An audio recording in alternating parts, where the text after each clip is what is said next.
সম্মানিত দর্শক, আসসালামু আলাইকুম। দেশের অন্যতম বৃহত্তম রাজনৈতিক দল বিএনপি ইতিমধ্যে 237টি আসনে তাদের প্রার্থীদের নাম ঘোষণা করেছে। সেই হিসাবে এখনো 63টি আসন ফাঁকা রয়েছে, অর্থাৎ ওই সমস্ত আসনে বিএনপির পক্ষ থেকে এখনো পর্যন্ত প্রার্থী হিসাবে কারো নাম ঘোষণা করা হয়নি। দলটির পক্ষ থেকে এ ব্যাপারে যে বক্তব্য দেওয়া হয়েছে তা হল 63টি আসনের মধ্যে বিএনপি 40টি আসন তার মিত্রদের জন্য ছেড়ে দেবে, বাদ বাকি 23টি আসনে দলীয় নেতাদের মনোনয়ন দেওয়া হবে। ওই 40টি আসনে শরিক কোন কোন রাজনৈতিক দলকে কয়টি আসন দেওয়া হবে এবং ওই রাজনৈতিক দলগুলো কারা সে ব্যাপারে স্পষ্ট কোনো বক্তব্য পাওয়া যায়নি। তবে বিএনপির মিত্র হিসেবে কোন কোন রাজনৈতিক দল পরিচিত, দেশের রাজনৈতিক অঙ্গনের খোঁজ খবর যারা রাখেন তারা ভালোভাবেই জানেন যে সেই রাজনৈতিক দলগুলো কারা এবং ওই সমস্ত দলের নেতৃত্বে কারা আছেন। বিএনপির পক্ষ থেকে ইতিপূর্বে এই ব্যাপারে যে সমস্ত বক্তব্য এবং বিবৃতি দেওয়া হয়েছে তা থেকে বলা যায় যে দীর্ঘদিন ধরে যে সমস্ত ছোট ছোট রাজনৈতিক দল বিএনপির মিত্র হিসেবে মাঠে ময়দানে লড়াই সংগ্রাম করেছে, বিশেষ করে আওয়ামী লীগ আমলে যারা বিভিন্নভাবে রাজপথে অবদান রেখেছে, বিএনপি সেই সমস্ত রাজনৈতিক দলগুলোকেই আসন ছাড় দেবে এবং ওই সমস্ত রাজনৈতিক দলের শীর্ষস্থানীয় নেতারা কোন কোন আসনে ছাড় পাবেন তা অনেকটা নিশ্চিত হয়ে গেছে। কারণ ওই সমস্ত রাজনৈতিক দলের শীর্ষ পর্যায়ের নেতারা কয়েক মাস ধরেই তাদের নির্বাচনী এলাকায় প্রচারণাও চালিয়ে আসছেন। এখন যে বিষয়টি চূড়ান্ত হতে বাকি সেটি হচ্ছে কোন রাজনৈতিক দলকে বিএনপি কয়টি আসন ছাড় দিচ্ছে, অন্যদিকে শরিক দলগুলো কয়টি আসন চাচ্ছে এবং শেষ পর্যন্ত তারা কয়টি আসনে ছাড় পাচ্ছে। তবে নবগঠিত এবং আলোচিত রাজনৈতিক দল এনসিপি বিএনপির মিত্র হিসেবে নির্বাচন করবে কিনা সে বিষয়টি অনেকটা নিশ্চিত। কারণ বিএনপি সোমবার তাদের যে প্রার্থী তালিকা প্রকাশ করেছে সেখানে দেখা যাচ্ছে এনসিপির শীর্ষস্থানীয় নেতাদের আসনে বিএনপির পক্ষ থেকে অত্যন্ত শক্তিশালী প্রার্থী দেওয়া হয়েছে। স্বাভাবিকভাবেই বিএনপি এবং এনসিপি সমঝোতার মাধ্যমে নির্বাচন করতে যাচ্ছে, অন্তত এই মুহূর্তে সে কথাটি বলা যাচ্ছে না।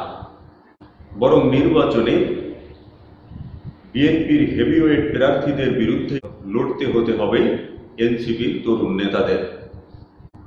রাজনৈতিক বিশ্লেষকরা বলছেন এনসিপি এবং বিএনপির যে সমঝোতা হচ্ছে না তার অন্যতম কারণ হচ্ছে এনসিপির শীর্ষস্থানীয় নেতারা যে সমস্ত আসনে ভোট করবেন বলে শোনা যাচ্ছে সেই সমস্ত আসনে বিএনপির পক্ষ থেকে শক্তিশালী ক্যান্ডিডেট দেওয়া হয়েছে।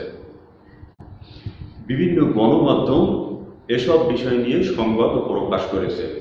ঠিক তেমনই একটি সংবাদ চলুন আমরা শুনি। ঢাকা 11 আসনের বিএনপি প্রার্থী এম.এ. কাইয়ুম, এই আসনে নির্বাচন করতে পারেন এনসিপির আহ্বায়ক জনাব নাহিদ ইসলাম। রংপুর 4 আসনে বিএনপির প্রার্থী হয়েছেন এনামুল হক ভরসা, এই আসনে নির্বাচন করতে পারেন এনসিপির সদস্য সচিব জনাব আক্তার হোসেন। পঞ্চগড় 1 আসনে বিএনপির মনোনয়ন পেয়েছেন মোহাম্মদ কাউসার জমির, এই আসনে আগে থেকেই এই আসনে অনেক আগ থেকেই নির্বাচনী প্রচারণা চালাচ্ছেন এনসিপির উত্তরাঞ্চলের মুখ্য সংগঠক জনাব সার্জিস আলম। কুমিল্লা 4 আসনে বিএনপির মনোনয়ন পেয়েছেন মঞ্জুরুল হাসান মুন্সি, এই আসনে নির্বাচন করতে পারেন এনসিপির দক্ষিণাঞ্চলের মুখ্য সংগঠক জনাব হাসনাত আবদুল্লাহ। চাঁদপুর 5 আসনে বিএনপির প্রার্থী হয়েছেন মোহাম্মদ মমিনুল হক, এই আসনে এনসিপির পক্ষে নির্বাচন করতে পারেন মুখ্য সমন্বয়ক নাসির উদ্দিন পাটোয়ারি। নোয়াখালী 6 আসনে বিএনপির প্রার্থী হয়েছেন মাহবুবের রহমান শাম্মী, এই আসনে এনসিপির এই আসনে এনসিপির প্রার্থী হতে পারেন আব্দুল হান্নান মাসুদ। তিনি অনেক আগে থেকেই সেখানে প্রচারণা এবং গণসংযোগ চালিয়ে যাচ্ছেন। তো স্বাভাবিকভাবে ধরেই নেওয়া যাচ্ছে যে বিএনপি এনসিপিকে কোথাও কোনো আসনে ছাড় দিচ্ছে না। তবে প্রথম পর্যায়ে বিএনপির পক্ষ থেকে যখন আভাস দেওয়া হয়েছিল যে খুব অল্প সময়ের মাধ্যমে তারা তাদের প্রার্থীদের তালিকা প্রকাশ করতে যাচ্ছেন, তখন দলের শীর্ষ পর্যায় থেকে ইঙ্গিত দেওয়া হয়েছিল যে অন্তত 4টি আসনে তারা এনসিপিকে ছাড় দিতে পারেন। রাজনৈতিক ময়দানে এনসিপির সাথে বিএনপির দ্বন্দ্ব থাকলেও বিএনপির হাইকমান্ডের মনোভাব ছিল গণ অভ্যুত্থানে নেতৃত্ব দেওয়া ছাত্র নেতৃবৃন্দের সমন্বয়ে যেহেতু এনসিপি গঠিত হয়েছে, রাজনৈতিকভাবে তাদের মধ্যে মতপার্থক্য থাকলেও বিএনপি চায় এনসিপির শীর্ষ পর্যায়ের নেতারা সংসদে প্রতিনিধিত্ব করুন।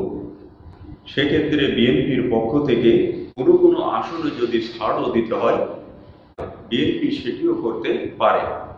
কিন্তু দলটির পক্ষ থেকে 3রা নভেম্বর যে প্রার্থী তালিকা ঘোষণা করা হয়েছে, এখানে দেখা যাচ্ছে এনসিপির শীর্ষ পর্যায়ের নেতারা যে সমস্ত আসনে ভোট করবেন বলে প্রচারণা চালাচ্ছেন, তার সবকটি আসনেই বিএনপির পক্ষ থেকে অত্যন্ত শক্তিশালী প্রার্থী দেওয়া হয়েছে।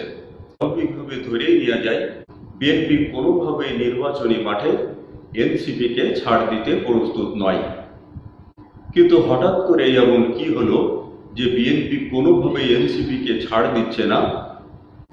এই প্রশ্নের বিশ্লেষণ করতে যে রাজনীতির ভিতরের খবর যারা রাখেন তারা বলছেন এনসিপির প্রতি বিএনপির হাইকমান্ড সহানুভূতিশীল হলেও এনসিপির তরুণ নেতারা বিএনপি এবং বিএনপি নেতাদের যেভাবে কঠোর ভাষায় সমালোচনা করছেন সেটি তাদের জন্য অত্যন্ত অমর্যাদাকর।